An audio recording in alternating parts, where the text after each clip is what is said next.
एक प्रसंग और मुझे याद आता है, शराब से जुड़ा हुआ है। तो एक बार विद्याचरण शुक्ल भी जेल गए थे, पुरुषोत्तम कौशिक भी जेल गए थे जी। और आप बीच में थे। एक तरफ अगल में वो थे, बगल में पुरुषोत्तम कौशिक थे, तो आप बीच में सैंडविच बन गए थे। तो मैंने ये भी सुना है कि एक बार आपने जेल में भी शराब मंगवा ली थी, मामला क्या है? जेल भाई में तो सुरंग सुना था, देखिए, जेल में शराब। मैंने अगर मंगवाई भी थी तो ये नहीं कहूंगा कि मैंने मंगवाई। अच्छा लेकिन जिनने मतलब जिसने भी मंगवाई अच्छा, उसने जेल में मंगवाई। शराब, अच्छा और ये किस्सा मेरे ख्याल से राजकुमार भाई 97 में जनता दल जब बनी, लोक दल बना और जनता दल बना, हाँ हाँ। दो दल बने, चौधरी चरण सिंह का हम्म, और एक बीपी सिंह का। अच्छा तो उस समय जनता दल में शायद ही मेरे ख्याल से कांग्रेस के लोगों को भी बहुत कम, जो आज की पीढ़ी है, अच्छा। ये मालूम नहीं होगा कि विद्याचरण शुक्ला और पुरुषोत्तम कौशिक, हम्म जो उत्तर और दक्षिण, पूर्व पश्चिम, मतलब दो धुरम, अलग अलग धुरी माने जाते रहे, हम्म, कि कभी साथ में आंदोलन किया होगा। अच्छा। ये लोगों की कल्पना में नहीं है, शायद हो सकता है आपको भी जानकारी में ना हो। हम्म, तो इन लोगों ने रायपुर कमिश्नरी में, जो अभी राजभवन के पीछे कमिश्नरी हुआ करती थी, वहां इन्होंने एक प्रदर्शन किया। अच्छा। प्रदर्शन क्या किया? घेराव किया उसका। हम्म, तो जब घेराव किया तो दुर्ग से मैं, राघवेंद्र गुप्ता और भी हमारे बहुत सारे लोग यहाँ पर रायपुर आए प्रदर्शन में शामिल होने के लिए। उस समय कौशिक जी भी थे, विद्याचरण भी थे। हम लोगों ने मतलब उस समय कोई मांग को लेकर उनके नेतृत्व में धरना दिया, और धरने के बीच में आंदोलन इतना उग्र हो गया कि वहां पर एक काला बैनर दिखाया गया हमको। अच्छा उस बैनर पर लिखा था कि दंगाइयों, अच्छा ये जगह खाली कर दो, नहीं तो गोली चालन हो जाएगी। अच्छा। अब उसको जैसे ही लोगों ने पढ़ा और उन्होंने कुछ डराने के लिए, शायद उस समय, मेरे ख्याल से बहुत पुरानी बात है ये, 97 के आसपास या उससे पहले की हो सकती है, जैसे वो गोली की फायरिंग की आवाज सुनी और वो बैनर को देखा तो भगदड़ मच गई। और मैंने एक तमाशा, गजब तमाशा देखा कि मेरे बगल में जो हमारे दुर्ग के राघवेंद्र गुप्ता खड़े थे, और भी कई लोग थे। हमारे बगल में एक दीवार थी, भागने की जगह नहीं थी, चारों तरफ धक्का मुक्की चल रही थी। वो दीवार मेरे ख्याल से कम 12-14 फीट ऊंची थी, अच्छा और उसको उस पर मैदान था, अच्छा। कमिश्नरी के उधर खाली जगह थी। और जैसे ही वो फायरिंग हुई और बैनर दिखाया गया, तो मैंने एक शख्स को, मेरा ख्याल है वो शायद राघवेंद्र गुप्ता ही रहे होंगे, अच्छा। उनको मैंने प्लेन दीवार पे छिपकली की तरह चढ़ते और कूदते हुए देखा। भाजपा में चले गए थे क्या बाद में राघवेंद्र गुप्ता? है, भाजपा में चले गए थे क्या? उनके पिताजी शिक्षा मंत्री भी रहे पहले। अच्छा, भाजपा में थे उस समय नहीं, उस समय जनता दल रहा। हाँ, नहीं, उनके पिताजी मंत्री भी रहे, और ये भी बाद में उन्होंने दल चयन कर लिया था। अच्छा। वैसे विद्याचरण जी के उस समय नजदीक थे ये। अच्छा अच्छा। तो मैंने बड़ा नहीं, वो मैंने भाजपा का इसलिए जिक्र किया कि ये इस तरह की दीवार विवाल में चढ़ने की जो प्रवृत्ति है ना, वो कुछ इस तरह के लोगों में ज्यादा है। ये तो देखिए घटना भी होगी, अभी यहाँ छिपकली गिर जाएगी तो आप 4 फीट ऊपर उठ जाओगे। तो फिर वो क्या हुआ जेल में, बताइए। तो देखिए, अब कट टू आता हूँ मैं। जी जी। तो मैं उनसे कहा, मैंने कहा तुम दोबारा को 12 फीट तो छोड़, तुम 6 फीट चढ़ के दिखा दो मेरे को। बोले यार पता नहीं कैसे, एकदम बोले मेरे को जो भी मिला, पत्थर मिला, ये मिला, मैं बोले कूद गया। खैर हम लोग जेल में थे। कट्टू में जेल आता हूँ, रायपुर सेंट्रल जेल। अच्छा। और उस जेल का वो बैरक, अच्छा। जो 1-2 फाटक पार करके हमको जो दिया गया था, हम लोग राजनीतिक पॉलिटिकल लोग थे, तो पॉलिटिकल में तो सभी लोग थे, पर मैं आज जिस बैरक में था, उस बैरक में एक तरफ विद्याचरण शुक्ल माननी, अच्छा। और एक तरफ कौशिक जी, नांदगांव के विधायक, वो अपने विद्याभूषण ठाकुर, ये लोग थे, और बीच में मैं था। तो 2 किस्से हुए कि सुबह 7 बजे मैंने, मेरे साथियों ने दरवाजा पीटना शुरू किया उठ के। अच्छा। चाय चाय चाय चला भाई, चाय ला, जैसे आप लोग। तो विद्या भैया बोले कौन है ये? तो बताया भी ये संतोष जैन है, दुर्ग के हैं, और समाजवादी नेता है, इनके साथ आए हैं सब। अच्छा। तो मेरे को बोले आप इतना हल्ला क्यों कर रहे हैं, चिल्ला क्यों रहे हैं? मैंने कहा देखिए शुक्ल जी, हम लोग क्या है कि कभी सत्ता में ताने वाले हैं नहीं, और हमारा जो हथियार है काम कराने का, वो गाली है। चाहे हमारे दरबारा सिंह हो, चाहे विद्याचरण हो, मैंने कहा सब इसी तरीके से काम कराते हैं, हल्ला गुल्ला करके, चिल्ला के, घेराव, प्रदर्शन, तो आदत पड़ी हुई है। खैर उस बीच चाय आ गई। इसके बाद क्या हुआ कि चूंकि हम लोग अचानक गिरफ्तार किए गए थे, तो पता लगा कि हमारे कुछ लोग कपड़ा लेकर घर से, चड्डी बनियाइन वगैरह सब लेके आए हुए हैं। तो हम लोग जेल के फाटक में इकट्ठे हो गए। तो हमारे दुर्ग से, गुप्ता परिवार से भी आए थे, और तांपेकर परिवार से कुछ लोग कपड़ा लेके आए थे। तो जब सब लोग ले रहे थे कपड़ा, तो पहरेदार चेक कर रहा था। तो मेरे बगल में जो हमारे मित्र थे कोई उस समय 2-3, महेश शर्मा वगैरह ये लोग, तो इन लोगों ने पता नहीं कैसे एक सूचना भिजवाती थी दुरुक कि जब आप कपड़े वगैरह ब्रश टूट लेके आओगे तो उसमें एक बम्पर रखवा देना। दारू? अब बम्पर रखवा देना, हाँ, समझते हो आप क्या? ब्रांड तो पता नहीं जो होगी। भी है, मुझे आइडिया नहीं थी।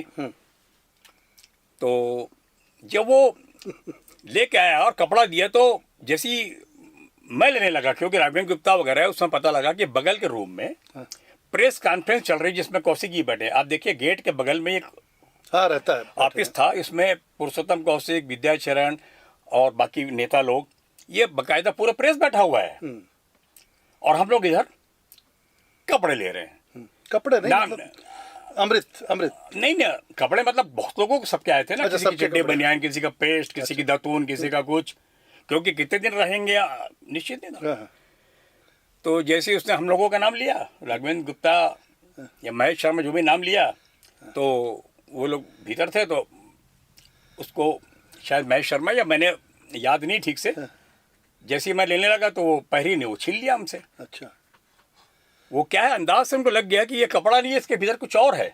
अच्छा। और अब हम लोग घबराए, तो उसने कहा ला दिखाओ दिखाओ, खोलो उसको, क्या है क्या है क्या है। मैं कहा भाई कुछ नहीं, कपड़े हैं और क्या है यार, अरे दिखाओ बोले।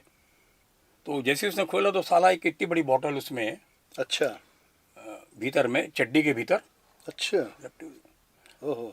और जैसे उसने देखा और हमारे होश गुम कि बगल में प्रेस कॉन्फ्रेंस चल रही है, साला पूरा आंदोलन जो है अच्छा। कल ये क्या पता नहीं क्या मोड़ ले लेगा। और अचानक मेरे भीतर का कलाकार जागा फिर। अच्छा। मुझे लगा कि ये तो इससे बड़ी घटना दुर्घटना तो हो नहीं सकती कि हम लोग एक अच्छी भावना को लेकर आंदोलन कर रहे हैं, हम लोग क्रांतिकारी माने जाते हैं और जेल, हालांकि किसने कहा मुझे मालूम नहीं लाने के लिए, और लाने वाले ने लेके भी आ गया क्योंकि उसको लगा पॉलिटिकल लोग हैं, इनको छूट होगी। अच्छा, अंदर मतलब चलती हाँ। होगी ऐसा कुछ। हाँ अच्छा, लोग क्या है उसमें कुछ जानते हो आप, अच्छे बुरे सब लोग आते हैं। तो कमाल है भाई। किसी ने बोल दिया हाँ। ले आना, हम संभाल लेंगे। अब सारे संभालने की जगह छोड़ के, और अब हमारी हालत, हमको पसीना आने गया कि हमने कहा यार ये होगा क्या। ये मुझे लगता है कि आप लोगों की घटना से ही प्रेरित होकर बाद में लोगों ने जो है वो खरबूजे में गांजा और कुमड़े में बोतल पहुआ, वो तो जेल में रहने के प्रेरणा बाद, ली होगी लगता है। जेल में रहने के बाद बहुत सारी चीजें मालूम पड़ी कि लोग किस तरीके से क्या करते हैं, वो अलग होता है। हाँ।